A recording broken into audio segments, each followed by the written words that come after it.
Hello everyone, আমি last ভিডিঅ'ত R2 ৰ question number 1 আৰু question number 2 কৰিছিলো হয়নে সো আজি আছে আমাৰ question number 3 ৰ পৰা সো যিসকল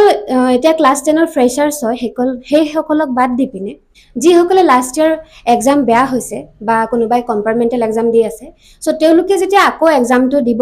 সো তেওঁলোকক মই এটাই কথা ক'ব বিচাৰো যে তোমালোকে কেতিয়াও নিৰাশ নহবা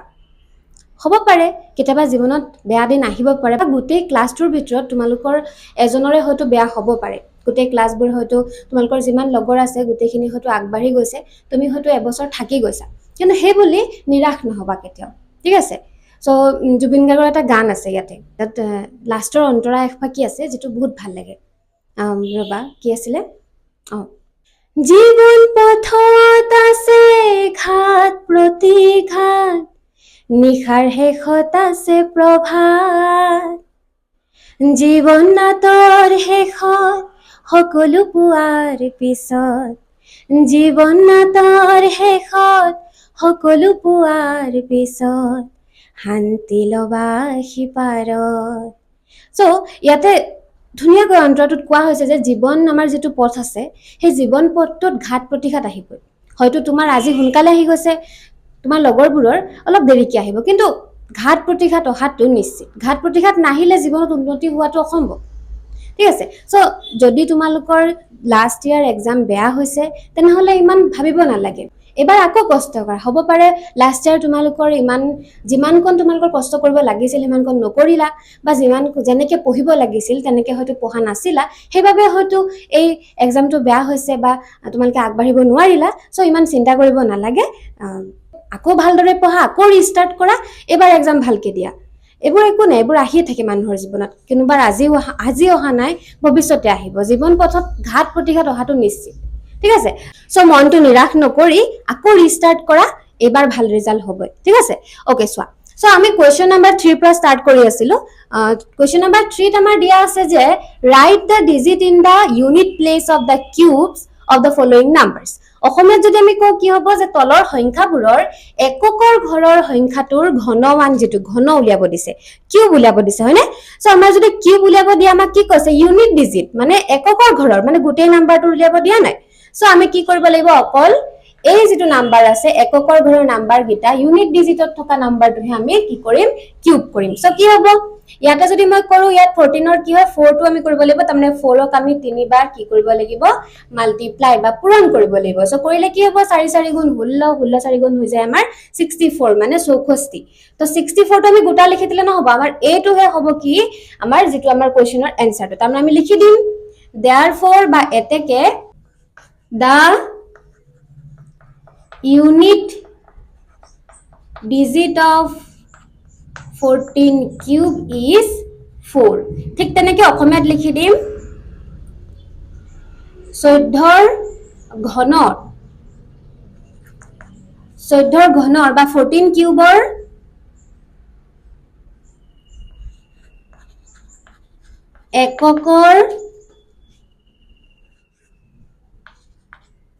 এককৰ ঘৰৰ সংখ্যাটো হল কিমান 4 হয়নে ওকে তাৰ পিছতে সেকেন্ড কোৱেশ্চনটো দিয়া আছে আমাক 18ৰ মানে কিউব উলাব দিছে সো 18ৰ আমিটো 8ৰ কিউব উলাব লাগিব এককৰ ঘৰৰ উলাব হলে সো 8ৰ কিউব মানে 8 * 8 * 8 তাৰ মানে কিমান হ'ব 8 8 যা হৈ যায় আমাৰ 64 আৰু 64 ৰ লগত যদি আমি 8 মাল্টিপ্লাই কৰো কিমান হ'ব 8 4 গুণ হৈ যাব 32 32 ৰ 2 কৰিলে 3 8 6 গুণ 48 আৰু 48 ৰ লগত যদি আমি 3 যোগ কৰো তেনে হলে আমাৰ হৈ যাব 51 হয় না তো 51 কিমান হ'ব 512 ওলাইছে সো আমাৰ এই বাকি দুটা নম্বৰটো দৰকাৰ নাই আমাক অকল এটো লাগে সো আমি লিখি দিম therefore বা এতেকে the unit digit of 18 cube is কিমান 2 অসমীয়াত লিখি দিম 18 কিউবৰ এককৰ ঘৰৰ সংখ্যাটো হল কিমান 2 এইকণত মই আছডাল দি দিছো এনেকে ঠিক আছে ওকে তাৰ পিছতে আমাৰ আহি যাব কি তাৰ পিছত আমাক দিয়া আছে কি 13 ৰ আমাৰ কিউব উলিয়াব দিছে মানে 13 ৰ এককৰ ঘৰৰ মানে ইউনিট ডিজিটৰ তাৰ মানে 3 into 3 হৈ যাব সো 3 3 যা হৈ যাব 9 9 2 যা 27 তাৰ মানে আমাক অকল 7 টো লাগে সো লিখি দিম therefore unit digit of কিমান 13 কিউব কি হ'ব 13 কিউব is কিমান 7 অসমীয়া যদি লিখো 13 কিউবৰ এককৰ ঘৰৰ সংখ্যাটো হ'ল কিমান 7 ক্লিয়াৰ ওকে লাষ্ট আমাৰ যেটো 4 নম্বৰ কোৱেশ্চনটো দিয়া আছে তো কিমান দিছে 27 দিছে সো 27 মানে 7 into 7 হৈ যাব এককৰ ঘৰত 7 আছে যেহেতু সো এতিয়া আমি কি লিখিম 7 7 গুণ 49 আৰু 49 ৰ লগত যদি আমি 7 পূৰণ কৰো কি হ'ব 7 9 গুণ 63 3 = 6 7 4 গুণ 28 আৰু 28 ৰ লগত যদি আমি 6 যোগ কৰো তেতিয়া আমাৰ ওলাব কিমান তেতিয়া ওলাব 34 সো আমাৰ आंसर কিমান লাগিছে 343 সো 343 নালাগে আমাক অকল 3 লাগিব সো আমি লিখি দিম therefore unit digit of the of 27 cube is কিমান 3 আৰু অসমীয়াত যদি লিখো কি লিখিম 27 কিউবৰ এককৰ ঘৰৰ সংখ্যাটো হ'ল কিমান 3 ঠিক আছে সো এই গিটাৰ হৈতে আমাৰ কোৱেশ্চন নাম্বাৰ যেটো 3 আছিল হেতু কমপ্লিট হৈ গল এবাৰ আমি কৰিম question number 4 so question number যেটো 4 দিয়া আছে হেতুত কৈছে যে find the smallest integers with which the following numbers are to be multiplied so that they become perfect cubes অসমীয়াত যদি আমি কৈছে যে আমাক এনেকুৱা এটা খণ্ড সংখ্যা কোৱা যেটো আমাৰ এই নাম্বাৰ গিটা যেটা দিয়া আছে এটাৰ লগত মাল্টিপ্লাই কৰিলে এই সংখ্যাটো পাৰফেক্ট কিউব মানে আমাৰ কি হ'ব পূৰ্ণ ঘন হ'ব মানে এই সংখ্যা গিটা পূৰ্ণ ঘন সংখ্যা নহয় ইহতক পূৰ্ণ ঘন কৰিবলে কি সৰু নাম্বাৰ দি আমি পূৰণ কৰিব লাগিব ঠিক আছে অসমীয়াত কোৱেশ্চনটো লিখা নাই যেহেতু জেগা নুজুৰিব একাৰণে মই অসমীয়াত কৈ দিছো কথাটো ঠিক আছে ওকে তো তোমালোকে কিতাপত দেখিলে গম পাবা সো এটো কোৱেশ্চন কৰিব দিছে যে সৰু নাম্বাৰ কি দি আমি পূৰণ কৰিব লাগিব সো কৰাৰ আগতে আমি কি কৰিব লাগিব ইয়াক আগতে আমি চাব লাগিব এটো কিমান দি মাল্টিপ্লাই হৈ আছে সো আমি এটোৰ লক্ষাগু উলিয়াই লব লাগিব সো উলালে কি হ'ব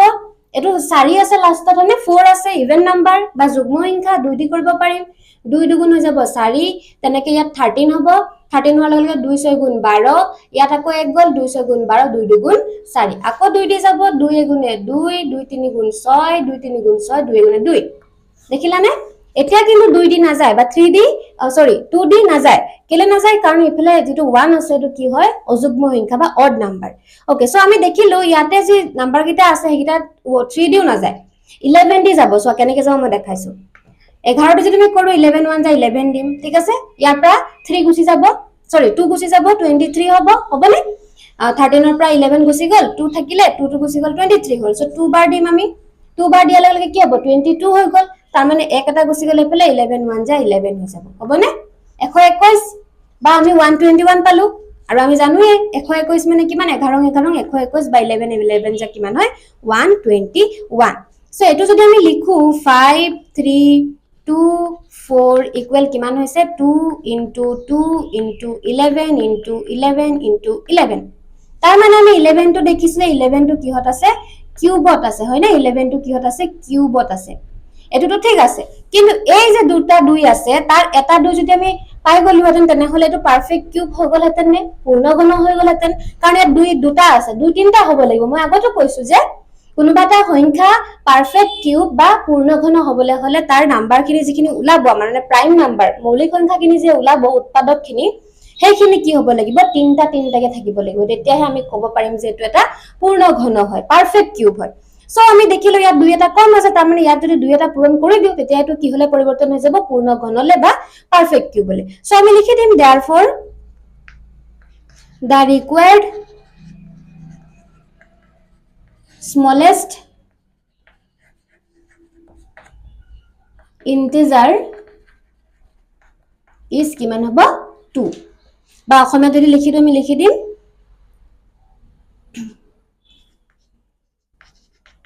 পূৰণ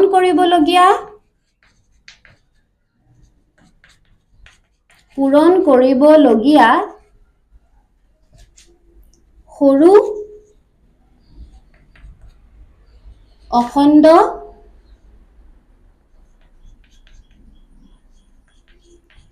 সংখ্যাটো হ'ল কিমান 2 ঠিক আছে ওকে তাৰ পিছতে এতিয়া আছে 3087 ৰ যদি এটুক কৰো আমি কি হ'ব 3087 ক যদি আমি কৰো তেতিয়া আমি কিমান পাম প্ৰথমে দেখিছো যে ইয়াত 7 আছে 2 দি যাব নোৱাৰে সো 3 দি যায় নেকি চাও 3 দি যদি কৰো 3 2 গুণ 30 হৈ যাব 3 2 গুণ 6 হৈ যাব 2 এটা হৈ যাব 3 9 গুণ 27 যাব তাৰ পিছতে এবাৰ দেখিলো ইয়াত আকৌ 9 আছে 3 দি যাব নেকি 3 3 যা 9 এফালে 1 যাব 12 যাব কি হ'ব 3 3 যা 9 1 এটা যাব এফালে 12 হ'ব 3 6 যা 12 3 3 যা 9 আকৌ 3 দি যাব নে যাব 3 1 যা 3 3 2 যা 6 3 1 যা 3 আকৌ 121 ওলালে 11 11 যা 121 হৈছে সো ইয়াত যদি মই অংকটো কৰো কি হ'ব 3087 যদি মই লিখো লিখিলে মই দেখিছো 3 या 3টা আছে 3 টু কিউবত আছে কিন্তু দেই 3 টু কিউবত আছে কিন্তু 11 আকৌ দুটাহে আছে 11 কেটা আছে দুটা আছে তাৰ মানে আমি 11 এটা কি কৰিব লাগিব পূৰণ কৰিব লাগিব মানে যেটো সংখ্যা কম থাকে হেতুৱে আৰু এবাৰ ৰিপিটলি আমি পূৰণ কৰি দিলে ওলাই যাব সো আমি কি লিখি দিম ইয়াতে আমি লিখি দিম এতেকে the required number is direct নাম্বাৰে লিখিছো 11 বা পূৰণ কৰিবলগীয়া সংখ্যাটো হ'ল পূৰণ কৰিবলগীয়া সংখ্যাটো হ'ল কিমান 11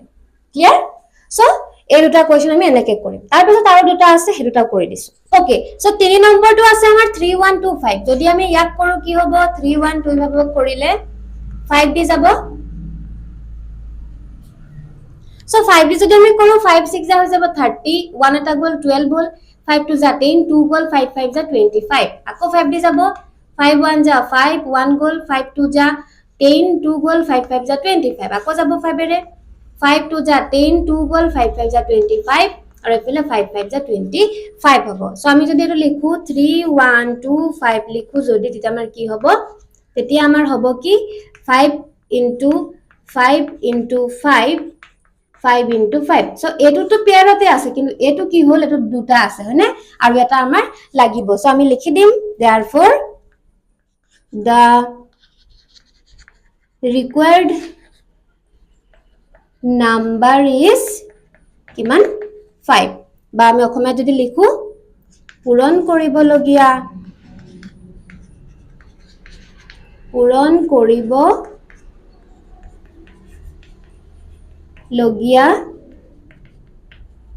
সংখ্যাটো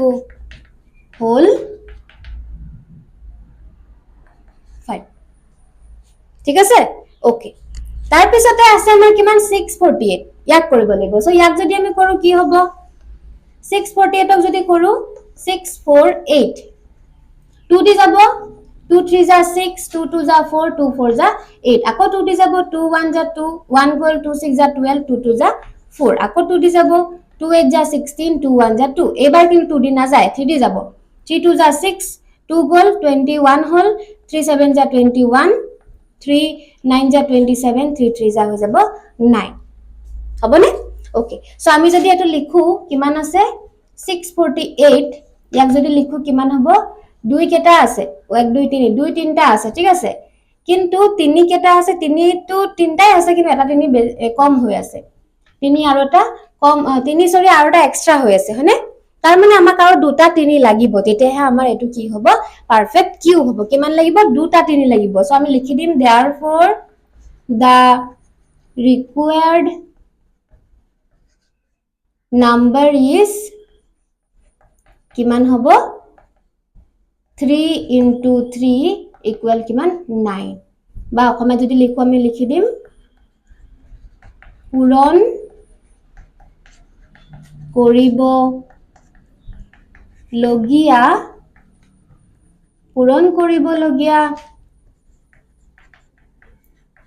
সংখ্যাটো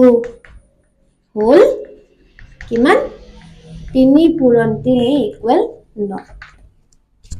বুজিলা সো এনেদৰে কৰি দিলে আমাৰ কোৱেশ্চন নম্বৰ যেটো 4 আছে এটো কমপ্লিট হৈ যাব